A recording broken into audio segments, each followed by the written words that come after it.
And from the Roy Flores Wellness Center at North Seattle College, good evening and welcome, and thanks for being with us tonight. I'm John Opperstead from Fox 13, coming to you live for the District 5 Seattle City Council debate. And I'm Jake Wittenberg with King 5. And good evening, I'm Angela King with KUOW 94.9 FM Seattle. This debate is brought to you by Seattle City Club. Our City Club is dedicated to improving the civic health of our region by fostering a dialogue and providing access to our highest leaders, I should say. And a big thanks going out this evening to our sponsors for making tonight possible: Comcast, GSBA, Puget Sound Energy, the Henry M. Jackson Foundation, and the Seattle Colleges, our host. Also thanks to our media partners and our production partner as well, PNTA. And of course, thank you to our live audience here at North Seattle College. Our lovely audience has agreed to continue the evening without comment, no boos, no cheers. We'll hold that until the end. But you can join the conversation online. Join us live on whichever social media platform you prefer. We ask that you use the hashtag CELEX, SEAELEX. Now let's meet our candidates tonight: ChrisTiana, ObeySumner, and Cathy Moore. You can applaud on this one. Get it all out of your system tonight. And here is the format for tonight's debate. Each candidate is going to have 90 seconds for an opening statement. Candidates will then have 1 minute to respond to initial questions. Our panel will then lead a follow-up discussion on that topic before moving on. So let's get started here. We flipped a coin before the debate begins. Cathy Moore will have the first opening statement. Cathy. Great. Thank you very much for having me here this evening. My name is Cathy Moore, and I'm running for Seattle City Council in District 5. I've lived in Seattle most of my life. My mother and I moved here when I was 4. My husband and I have raised 3 children here and also started a small business. I've started my career as a public defender, working in the criminal legal system, the behavioral health system, the child welfare system. I also served as a King County Superior Court judge, where I continued to work in those systems. I also served as the interim Seattle City Clerk, where I managed a budget of $3 million and 30-plus employees, and also reported to all 9 council members and was intimately involved in passing legislation during that. I got into this race because I care very deeply about the city, and I feel that we need to have good governance, we need to have sound leadership, and we need to have a council that's willing to collaborate with our mayor and with one another. I have been endorsed by Mayor Harrell, by Dow Constantine, by the firefighters, a number of entities out there who have all worked with me in the past and know that I am somebody that can get things done and will work cooperatively with them. And I look forward to answering your questions tonight. Thank you. And ChrisTiana. I came to Seattle in 2010 when I got a scholarship to Seattle University. This is the 7th state I've lived in, but I've been civically engaged my entire life. I started my career here as a direct social service worker, where I saw that the systems and the policies were what was creating barriers for my clients. As co-chair of Seattle Disabilities Commission, I worked to pass or help pass one of the nation's first bans on sub-minimum wage, which led me to continue that work to Harborview, where I worked at this advent and coordinated entry. And from there, starting my own small business, where we've worked with over 250 businesses, governments, and organizations across the country, where I continue to see that it's policy and structures that is the biggest barrier for progress and change. But I have a track record of success with those 250 businesses, and I believe I can bring that to City Council as well. I would love to come and speak to policies that is taking both all of the knowledge of that of the policy process, the policy strategy, and bringing the grounded experience and reality of people here in Seattle, in District 5, of folks who are renters, of folks who are disabled like myself. I have also been endorsed by Senator Noel Frame, Senator Rebecca Saldana, Representative Farivar, Planned Parenthood, the 36 and 46 and county Democrats, and I look forward to talking to you today. Okay, thank you very much, both of you. And let's get to our first question here. And it's kind of an all-around question about Seattle. We love living in Seattle. There's a lot of great things to love about the city. But right now, there are things to be concerned about as well. We have open-air drug markets, we have home invasions, unaffordable rents for many. So my question to you, is Seattle in crisis?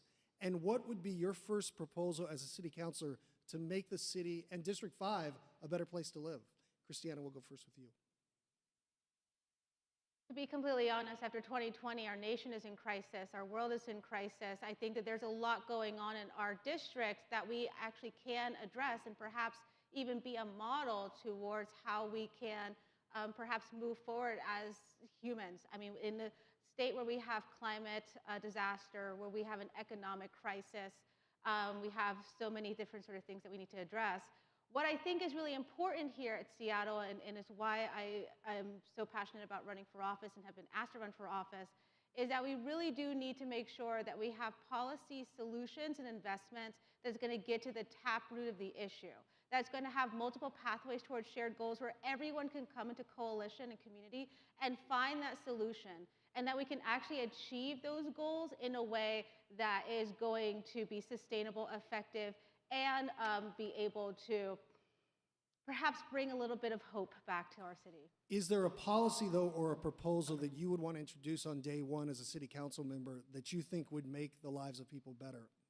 I would love to start in-house, of course, consultant, right? And so I would love to work with Councilmember Tammy Morales' office to continue working towards making the Race and Social Justice Initiative an ordinance. I also want to make sure that the tree ordinance is paused so we can actually work towards a Green New Deal, and that I'm able to see what's going on with the social housing PDA and what the funding is going to look like for that, because I think that's going to help with a lot of the root causes we have. Okay. Cathy, the same question to you. Is Seattle in crisis, and what would you do on day one to make it a better place? Yes, I do think Seattle's in crisis. I think we've been in crisis for a period of time, and I think you see that that's part of the reason that there's such high turnover at the council and so many people that are running. I think the public has been very clear about what the priorities are. They've told us their priorities from day one are public safety, dealing with homelessness, housing affordability, and also climate. So the very first thing that I would do if elected to council is continue to work with our police department to figure out how, in fact, we can recruit more officers. We have the money there, but unfortunately our recruitment efforts have not been terribly effective. And so I think we need to be reaching out to the SPD and asking them, what can we do to get more officers? Because that's the first step towards moving towards public safety. The other thing that we need to do is make sure that our third public safety department, the Alternative Civilian Responder Program, is also robust. We don't actually have enough behavioral health workers. We don't have enough social workers. It's a pipeline issue. So also reaching out to them and finding out ways that the city council can support them. Another issue that's a big concern for a lot of folks in this room as well, gun violence in Seattle at an all-time high last year. In fact, homicide numbers are the highest we've seen in 30 years in the city of Seattle. So we want to get into public safety here, and Jake has more on that. Sure. Thank you, John. You know, a lot of the violent crime we've seen are among juveniles, teenagers in District 5. It was almost 1 year ago at Ingram High School when a 17-year-old boy was murdered by a 14-year-old boy here in the district. The state lawmakers have floated the idea of a potential task force to try to get to the bottom of this. Cathy, we'll start with you on this question. Would that be enough, and what would you do to commit to protecting kids and preventing more youth crime? Yes, I do think we absolutely need to have a state task force. Gun violence is epidemic across our nation, and not just our city, but we also really seeing an uptick in our city. I think the absolute most important thing that we need to do is to invest in the mental health of our youth. A lot of what happened at Ingram was because of people not having sufficient support services, not having sufficient access to mental health. We know that our youth, since the COVID, are absolutely struggling. President Flores was one of the people to move much more funding forward, but we still don't have enough funding. We also need to be looking at how do we deal with we need to increase our police staff so that they can get illegal guns off the street. We need to do a better job of keeping track of illegal guns. Also, when I served as a King County Superior Court judge, one of the things I did was enter extreme risk protection orders where we were able to take guns away from people who were in behavioral health crisis. You're a former prosecutor. A quick follow-up for you. Would you support prosecuting parents in relation to these youth crimes? Actually, I was a former public defender, so would I support prosecuting parents? I think it would depend on the circumstance. I know we had a parent prosecuted in the past. I tend to think it's better to be proactive and look at ways that we can educate parents. We need to provide gun locks, gun safes. That's something that the council can do. We can work with Everytown for Safety, the Gun Alliance, and Moms Demand Action for more education. And thank you for the correction there. I appreciate that. I misspoke. ChrisTiana, and your thoughts on youth crime and what you would do in day one. Yeah, one of the things that is really interesting, people may have heard that I've been looking to Camden, New Jersey as a model for how we can both increase community safety and increase alternative community supports. So definitely for community violence intervention programs, I think is really important for a couple of reasons. Number one, what we know, for whatever reason it is, youth are perhaps going to have a different opinion or way that they show up if a police officer comes to them, but they might actually take the treatment or the intervention if it's someone else that seems more like a community member, so to speak.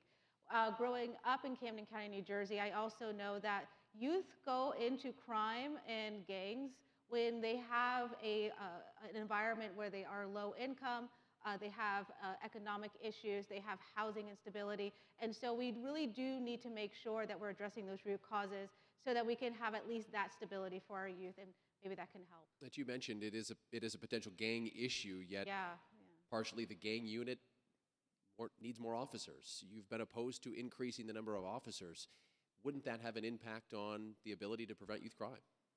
Well, the thing about with the Camden, New Jersey model is when they sort of rebuilt the police department from scratch and made them county workers as opposed to a formal police department, which did lead to an increase of officers, and the officers was having a different approach. It was more community policing that would be able to really get to the heart of the issue, as opposed to feeling punitive. It felt more familial. And so I think that, we need to really look at not just sort of how do we address the issue, but the humans at the center of it and what's going to lead to that. We were talking about earlier the police, the need for more police, and the mayor has proposed 1,400 police officers, and I believe, Cathy, you support that.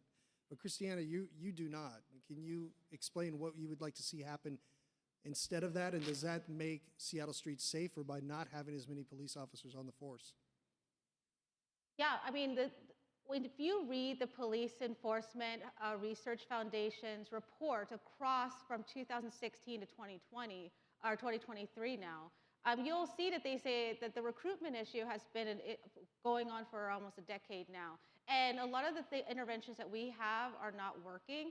I do feel like we need to make sure that our police are available for those priority one calls, and then see if we could take that bandwidth off of them with these alternative services so that we can have a both and. Cathy? No, it doesn't make our streets safer. We need more police. Yes, our police are stressed. They're having a difficult time, but they've been very clear with us about what they need. And the number one request that we've had from the police is give us more staff. So we're not having to pull detectives off their jobs being detectives. We're not having to take people out of the gun violence prevention unit. So I think we need to listen to the police when they tell us exactly what it is they need. I'd like to ask a question in regards to public safety before we move on to a new topic, and that includes response times. The north portion of Seattle has some of the longest police response times. District 5, if you have a nonviolent crime, you may not see an officer until tomorrow. ChrisTiana, we'll start with you to pick this up on this topic. What is it you can do to help with response times, given what you said about the police recruiting issue? Yeah, so what we also have seen in the empirical research right now is that having more police officers but continuing to put additional purview on top of their bandwidth is not going to reduce those response times. So if we need priority one response, let's have that. But some studies have shown here in Seattle that 40 to 60% of calls doesn't have to be responded to for police. So we can alleviate that burden. We can actually perhaps have a more, a more quicker response. Kathy. Again, ChrisTiana and I disagree here. My position is that even if we have the alternative civilian responders, and we absolutely do need to have them, that doesn't create enough bandwidth for our officers to continue to deal with the priority one crimes. That's not going to make that go away. The only thing that's going to help with that is getting more actual police officers who can deal with crime in progress. We can also look at utilizing community service officers as another alternative. All right, we want to kind of move to a similar topic here, police accountability, and Angela's got more on that. Despite offering hiring bonuses, and Cathy, this is something you mentioned, the SPD is still dealing with staffing shortages. And you could argue that's because other cities are offering better wages, but some say the Seattle City Council is to blame for the current tension that is causing the potential candidates to look elsewhere for jobs in policing. So, and if you really consider what happened in light of what happened to the previous police department chief, Carmen Best, back in 2020, there was a very fraught relationship between the leadership and the council. So do you agree that the city council is partially responsible for what's going on when it comes to staffing at the SPD? Kathy, I begin with you. Yes, I do actually agree that the City Council is partially responsible for that. I think that during the defund movement, that many people in the police department felt unsupported and decided to move on. And I don't think that we have reached a point where we have come to trust one another, come to see one another as being in partnership. Now, part of that means that we need to do a better job of creating a robust accountability structure because we cannot really ask the council to change the dial on the dialogue until we know that we are going to have police officers who are professional, and if they are not professional or they're engaged in unconstitutional policing, that they are going to be held accountable. And very much aware of that fact. So we need to be able to shift the dialogue, but we need to have some pieces in place before we can do that effectively. ChrisTiana, same question to you. Certainly, is the Seattle City Council partially to blame for what we're seeing right now when it comes to concerns surrounding the SPD, specifically around staffing? Yeah, so again, referring to the Police Enforcement Research Foundation's sort of biannual reports, they said that this is actually an issue across the country. Across the country, the bonuses do not work.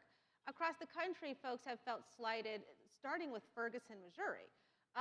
Sure, there's definitely some tension going on. There's definitely some fighting.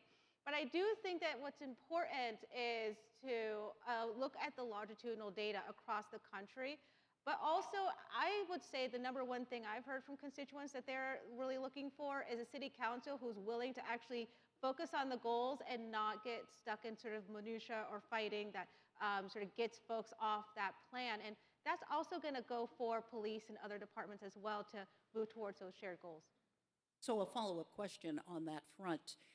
How would you steer clear of the minutia? Well, like I said, a social equity consultant, right? And I've had to work 40 hours a week, even through this campaign, as a working class person. It's literally what I do in organizational development, and I've done it successfully. It's what people hire me to do. And so when I go into city council, I'm looking to see if the toolkit of success I've used and other organizations and municipalities would work in Seattle, especially since it's my home. I believe that I'm confident that I can do so. I'll hand it back over to John. One of the controversies around police accountability, as you know, is that footage that recently came out, that body camera footage of a Seattle police officer leader, an officers guild leader, laughing and joking in the wake of a fatal officer-involved collision. We had another Seattle police officer under fire, this time for alleged racist comments he made off duty. Now, I've actually got a question from the audience based on that. The two officers involved in that phone call, on that video, were Seattle Police Guild President Mike Solon and Vice President Daniel Otterer. In light of that video, should the city be negotiating the next police contract with them? Cathy, we'll ask you first. Well, excuse me. I think that's a very difficult question because they are a union. They have the right as a union to choose their leadership. The membership has chosen their leadership. What I think the council does need to look at, though, is that the union president is on the city budget.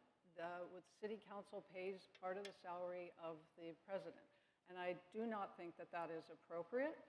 That's the only union in which the city pays for their salary. So particularly in light of what has happened and the ongoing controversies that we are having, I think that that's a place that we should begin to look.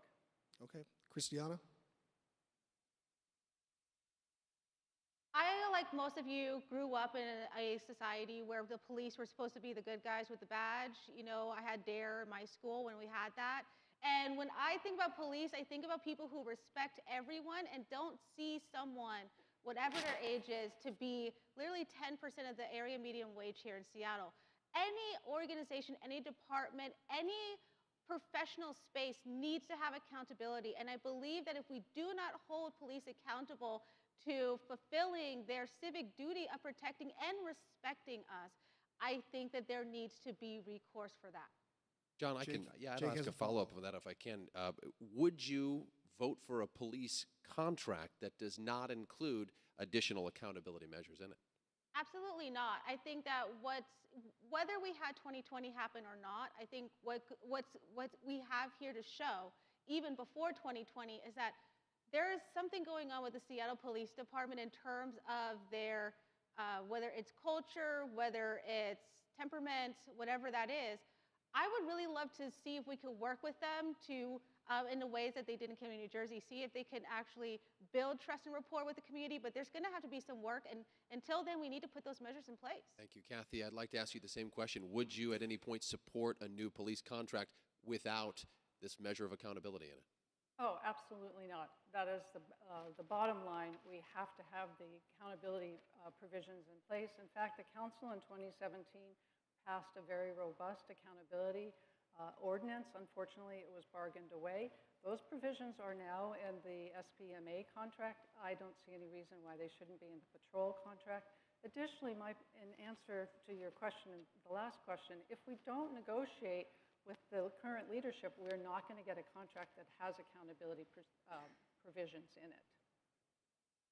Okay, let's turn to the fentanyl crisis because Seattle's facing a grim reality there, and District 5 is as well. We are on pace for record drug fatalities in the city as well as King County.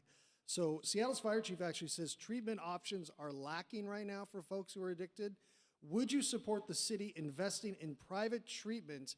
And remember, we're facing about a $200 million deficit in the budget coming up in a couple of years. But would you support investing in private treatment for those who can't afford it?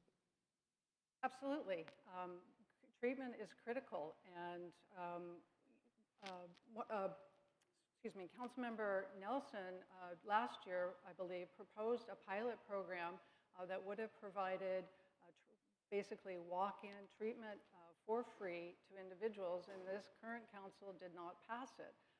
We have got to get treatment into place. We passed the new drug ordinance, and the key provision of that is that people will be diverted into treatment, and we have to have that treatment in place to make that law effective. There are other types of treatment out there. There's medication assistant treatment. There are lots of clinics in the city that provide that treatment, but we need to work with people who want to be able to get completely clean and sober. We need to invest in that infrastructure. ChrisTiana? You know, as a social service worker, I worked with folks who are literally homeless, who got into permanent supportive housing or other sort of means in the hospital. And, you know, before fentanyl, it was black tar heroin. Right before that, it was meth. I've had to literally have clients die from trying to Narcan them and not work. Because I spent that time with them, I know that there needs to be treatment, and there needs to be treatment similar to with the children, where folks where they actually will go to. People are afraid of that clinical setting. You know, that's why I say we need overdose prevention centers, but If someone's afraid they're going to get set to the 6th floor, they won't go. But I saw so many people go to Food Not Bombs or People Harm Reduction Alliance and get help. And so really at the end of the day, what we need to do is make sure that the people who make these facilities run, the workers, the social workers, the therapists, the outreach workers, that they're funded to scale, because most of those programs are working on a shoestring budget and people are being paid wages that's not sustainable. But again, we are looking at a budget shortfall the next couple of years. How would you, this is a question for both of you, how would you pay for this? Well, if we're looking at it from a crisis perspective, I know that federally, there's, depending on what's going to happen federally, we never know with them, right? There's going to be pots of money, whether it's through, the Substance Abuse Mental Health Foundation, whether it's through even some of the housing bills, if they have intersectional disabilities or chronic illnesses, there's funds for that programmatic and service piece of it. And so there are, the Coalition to End Homelessness said to increase in the housing for emergency housing, the programmatic space so they can hire more people. Okay, Cathy, how would we pay for this? Well, that's a good question. So one of the things that we do have are the opioid settlement monies from the state. And I want to say, I'm very proud to say that I actually, the Pharma Purdue case came before me as a judge. I was the one that upheld the decision that allowed for it to go on and become a monumental multi-dollar settlement. So we have state opioid monies. You can also, and we also have federal monies. I think we should look at what King County does. King County has a very small sales tax called the MIDD, and they designate that very small percentage of the sales tax to dealing with behavioral health and substance use treatment. I think that that's a route that we should also entertain. Okay. And speaking of the state, the city of Seattle, as you know, recently reversed a decision not to criminally charge people for possessing drugs or openly using them, basically adopting the statewide law. So is that fair to the people of Seattle and those struggling with drugs? And if not, what would be your solution? Cathy? Was it fair to pass the law?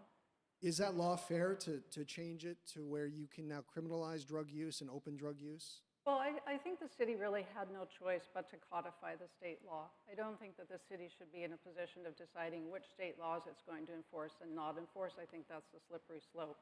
But I also think that the legislature thought very carefully about that and decided that that does remain an important tool to use in getting people into treatment, and made it very clear that the intent was treatment. So I think it is fair because we're trying to get people well. Okay, ChrisTiana? It just feels a lot like the war on drugs, which we know empirically it was unsuccessful. I do feel that that bill could have been written in a different way, where it was providing those alternative services and funding things that we know work instead of this. In addition to that, going back to SPD being sort of overburdened, overloaded, it's asking them to do even more by being the people who are assessing folks on the street. So I feel like it's overloading a system that's already in crisis, and we need to have some transformative and innovative solutions here. Okay, let's move on to homelessness, because that's an issue that's affecting every major U.S. city, and Seattle is certainly no exception. Angela King has more on that topic. Yes, and we'll take a look at the numbers in Seattle specifically here in just a minute. But let's talk about an issue that is facing every community, and District 5 is no exception. Communities, specifically like Bitter Lake, here in District 5, have dealt with encampments popping up, including one near Broadview, Thompson K-8, that was cleared a couple of years ago. A lot of controversy surrounding that process and how it was handled. But ChrisTiana, I ask you first, do you approve of the city's use of encampment sweeps, and do you think specific areas should be set aside for encampments? I believe that we need to increase tiny home villages. If you look at the Count Us In reports across the years, over 95% with variants across the years have said they would take tiny home villages as shelter, and they would go there immediately. But as someone who's worked in shelters, folks outside are also afraid of shelters too, right? And so no one should be outside, absolutely no one. But the fact of the matter is, when you do the sweep, not only is it traumatic, but it also they just go across the street, because the real bottleneck here is that we don't have the shelters and the housing for folks to go. So if we are working double time in a both and, what can we do innovatively, whether it's with the motel voucher program or other sort of things that we've used in the past, while we're building these tiny home villages and seeing what happens with the social housing PDA, so we can try to just stop the glut and move that blockage forward.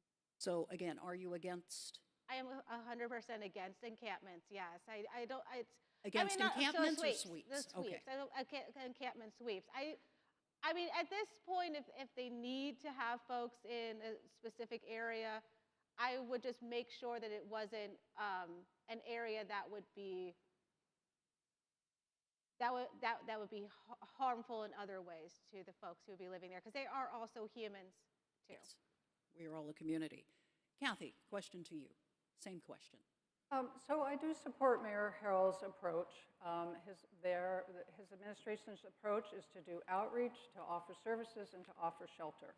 And they have worked very well with the Unified Care Team, and they have also, through the Regional Homelessness Authority, contracted with Just Cause, which is the PDA group that also does lead and co-lead, and they very successfully resolved the encampments at Ballard Commons. So I think it is a model that works. But we have to be very clear that it is not humane or safe to have people residing in tents on the sidewalk, in parks, and in greenways. And I think that the city needs to be more proactive. So right now, to deal with the issue, you have to file so many find it, fix it's, and somebody has to be shot, or there has to be a fire before anything is done. As soon as a tent shows up, as soon as an RV is there, we get a community service officer out there. We get somebody from Just Cause. We get somebody, a social worker, who can deal with the issues and get somebody into shelter and housed. Okay. Cathy, you mentioned the King County Regional Homelessness Authority just now. And according to HUD's annual homelessness assessment in 2022, Seattle-King County was third in the nation for having the highest homelessness rate. We were only behind Los Angeles and New York. King County Regional Homelessness Authority was created in 2021 to help fix what was considered a fragmented system, but the agency has come under fire. It has faced a lot of criticism here of late. The first question to you again, Cathy, what do you think the King County Regional Homelessness Authority has gotten right, and what do you think still needs addressing? So I think the one thing that they did get right, and I think most people would agree, is that during COVID, they were very efficient at getting COVID monies out to people and in the form of rental assistance, and they were very effective in helping people stay housed and not become homeless. And that is critically important. It is easier, it's easier to keep people housed than it is to try to rehouse people. What they have not done right is made a lot of obstacles to getting into shelter and a lot of mismanagement. Okay, ChrisTiana, the same question. What has the King County Regional Homelessness Authority gotten right, and what still needs to be corrected? I think that the approaches and some of the pilots that they've had has definitely shown a promising success. They've also started an amazing database where they're starting to really see who is in need and how you can connect them with housing that makes sense, which, as someone who was in the beginning of coordinated entry, that's a huge win. But we also have to remember, this homelessness crisis didn't start and last for the last 2 years. KCR, King County Regional Housing Authority, has only been into existence for 2 years. So You're out of time. That's time. Thank you. And that's going to lead us right into our next topic, which is affordable housing. And you both cite affordability as one of your top issues here. So nearly 2/3 of the Seattle area's youngest renters, we're talking about Gen Z, spend at least 30% of their income on rent, according to the latest U.S. Census data. What would you do to make Seattle more affordable?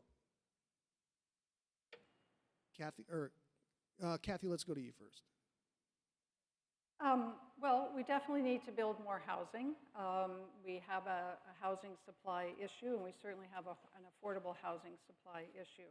Unfortunately, it's going to take 40 years of pretty constant building to get to the point where we have naturally affordable housing.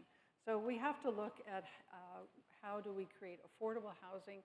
I would go back and revisit the mandatory, and where we really need the housing is in the 50 to 80% area median income. That's workforce housing.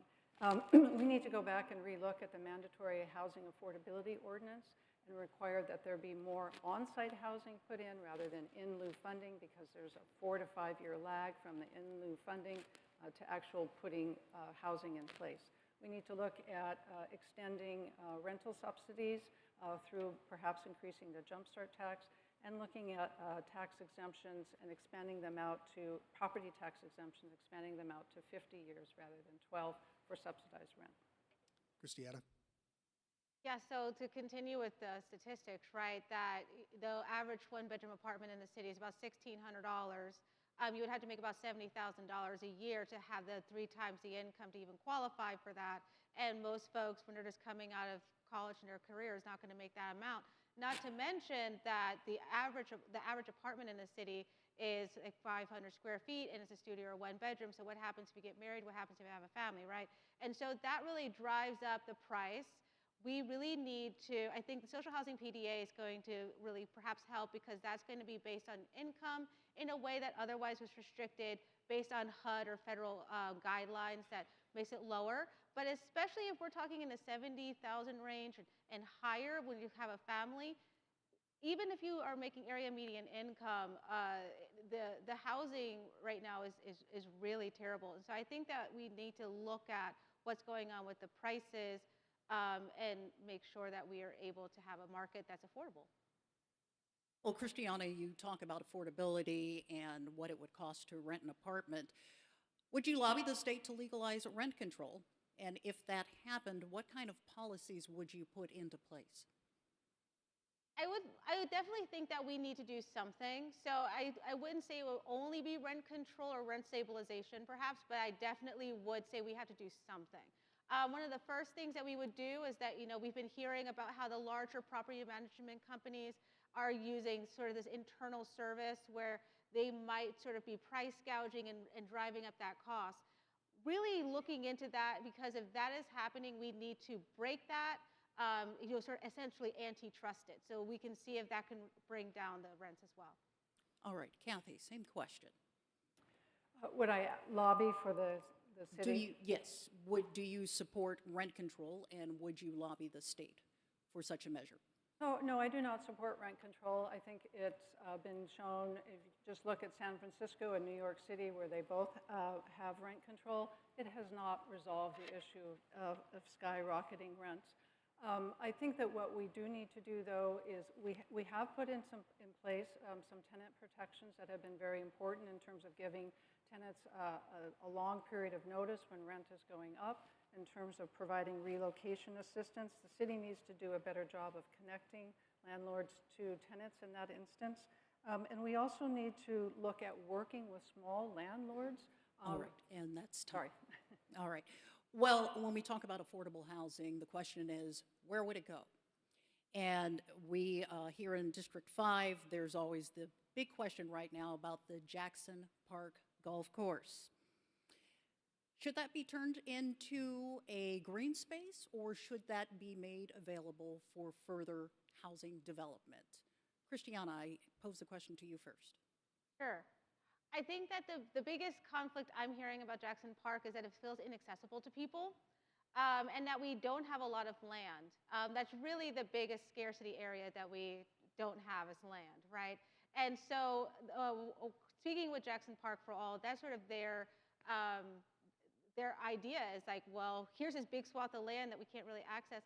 Is it a park? And if so, we should access it. If it's not, what would it look like to be able to have that, perhaps have eco-villages or other sorts of green homes? So you support green space rather than housing development? You can have both. You can have, you don't have to have one or the other. Okay. Yeah. Cathy, I pose the question to you. Right, so at the moment, housing, a voter initiative was passed, I believe it's Initiative 42, that prohibits housing being built there. It can only be park, if you use it for a different use, it has to be the equal use. So basically it's golf, it has to be golf, or it has to be park.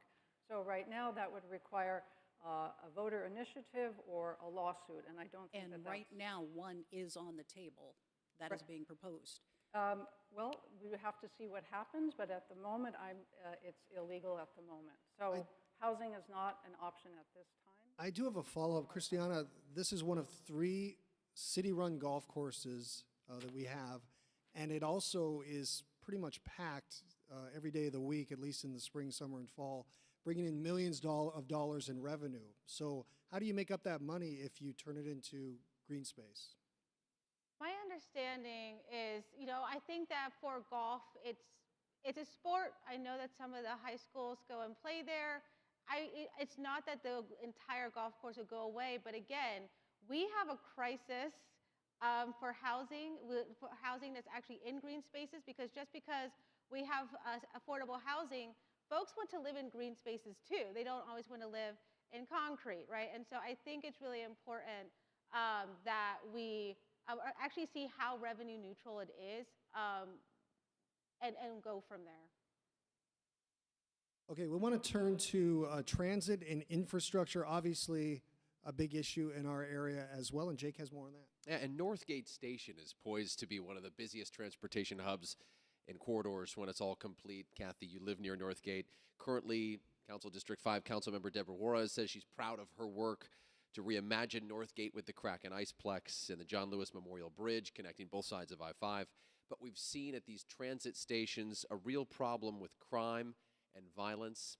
Cathy, we'll start with you on this question about Northgate. How can you make that area more appealing for everyone, specifically the transit station? Oh, well, I think that we need to have, keeps coming back to, we need to have more police officers, but I also think that if we had community service officers who that was their particular precinct in which they could be in the neighborhood, we could have community ambassadors that would be there to greet people, talk to people, really just create a sense that somebody is paying attention. It will be nice when we actually have the development of where the Kraken is. Some of that development opens, and so we are bringing more people to the transit station and to the area, so there's more activity and things to do, which I think help people feel, helps deal with crime and makes people want to be in that space. ChrisTiana, same question for you about Northgate and the future. Yeah, so up until last year, I lived pretty much along Aurora Avenue from Licton Springs up to 145th, and the biggest thing that I think is happening with the increase of crime is the crime is not necessarily increasing. That's always been an area where folks were unhoused, or there was always, something sort of going on. And so what may be happening is that that got disrupted, and instead of saying, hey, how can we use this opportunity to provide services, to have the to have new organizations show up at that transit center, we just sort of built it.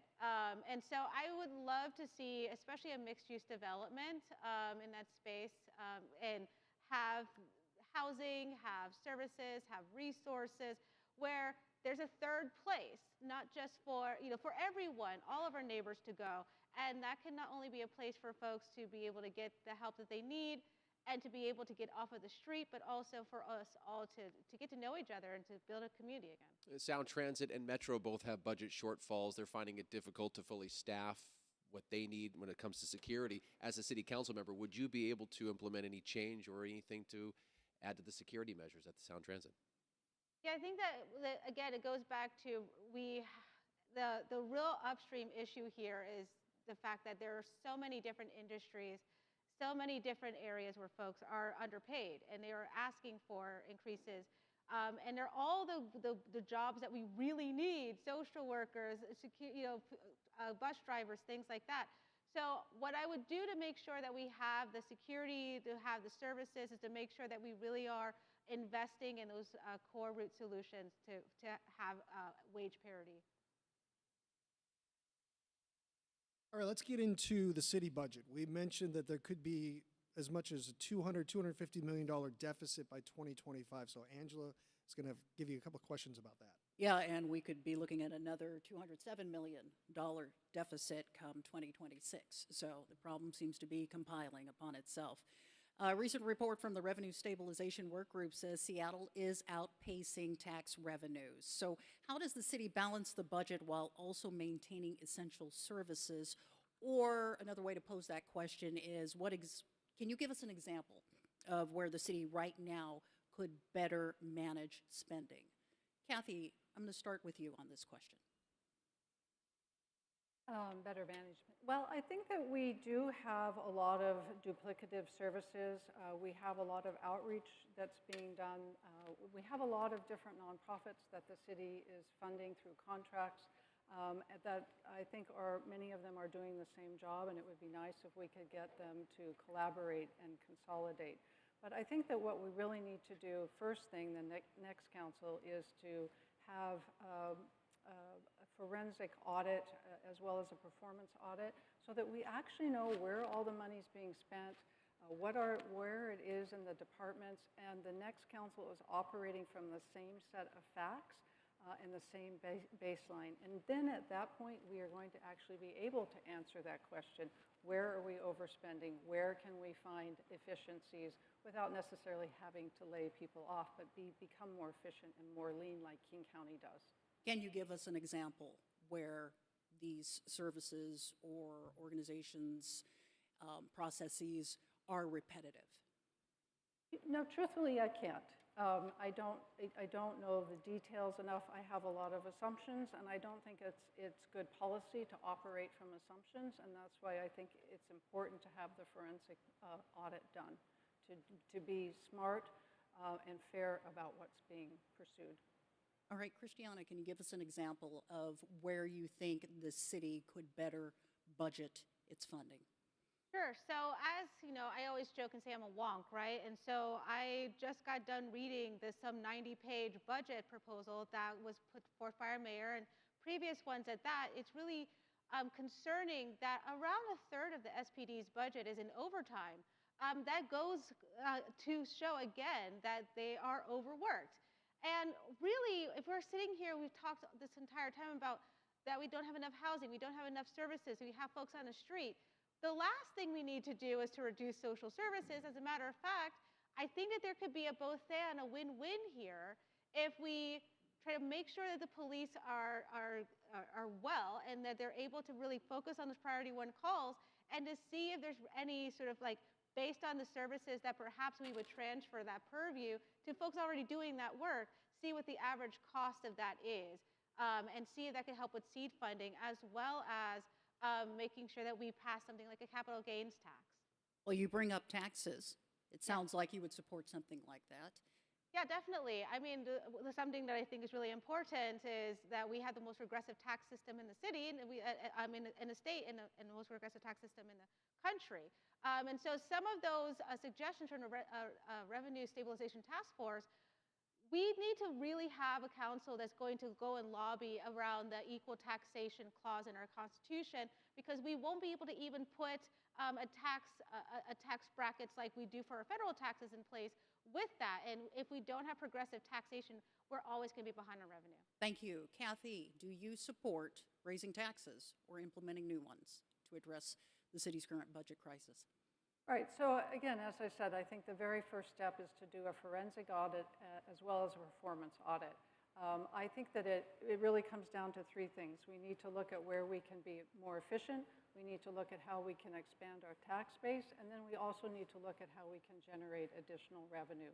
Those two other steps happen after we have a very clear picture about where we're at, where the spending is happening. Honestly, I don't think we are necessarily going to get there just by tightening our belt. I do think we are going to have to look at progressive revenues. Okay, in terms of possible revenue sources, Cathy, and I know you say you're not completely decided on whether new taxes should be introduced or not, but would you support a tax on high earners, a CEO high pay ratio tax?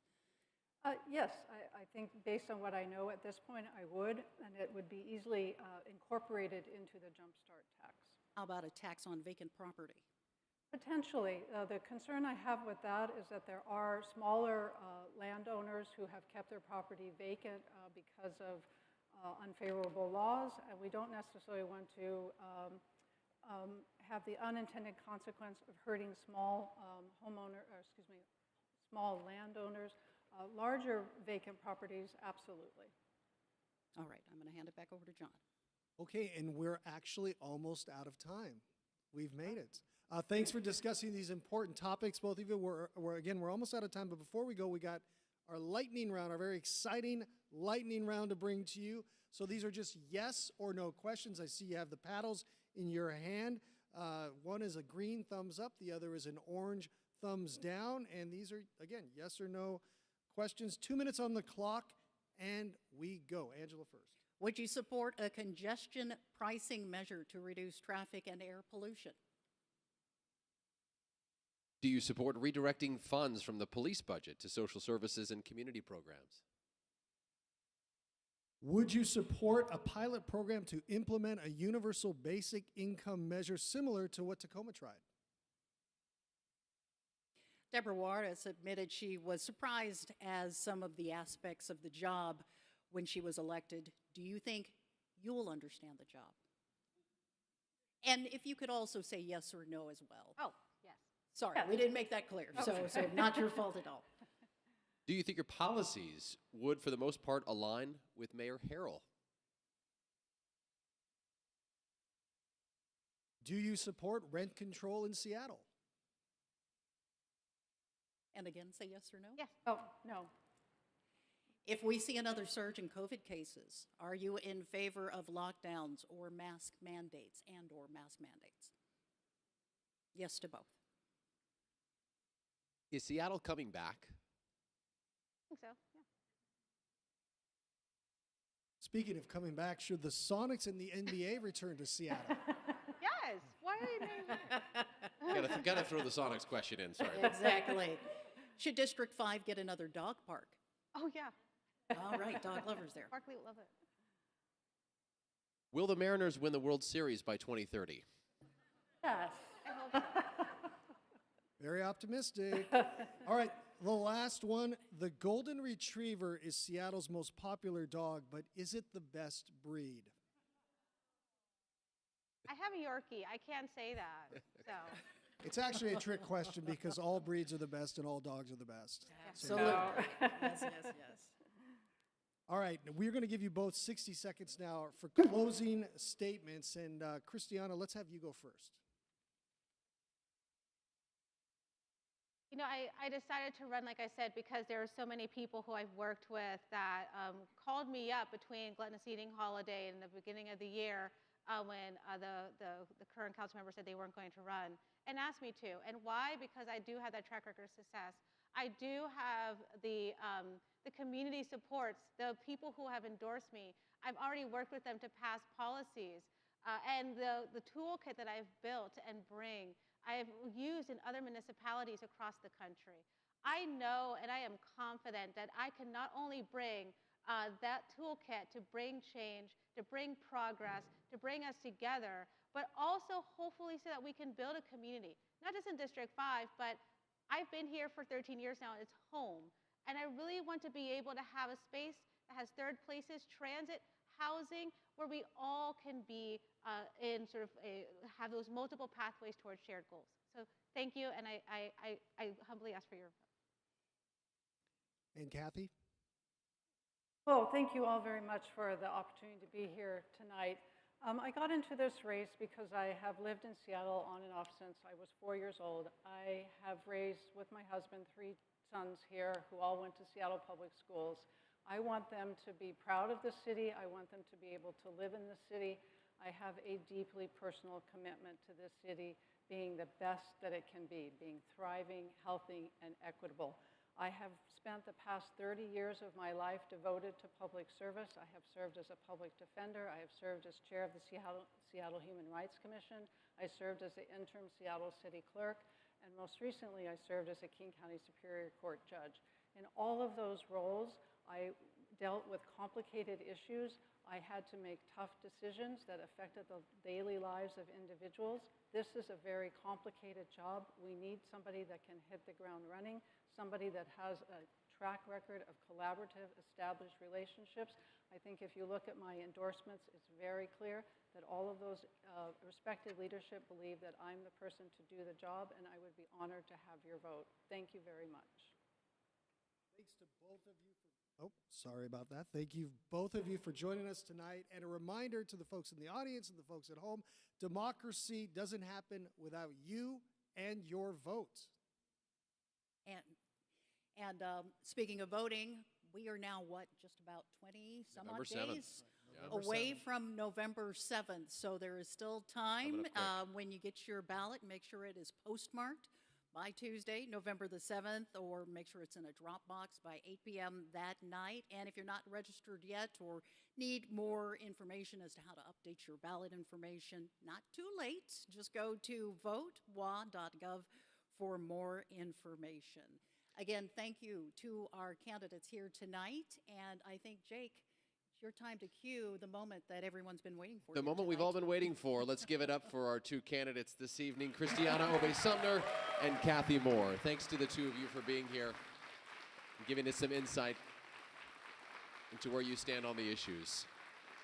And thank you all so much at home for watching and participating in the program here tonight. We want to thank you all, and from North Seattle College, have a good evening.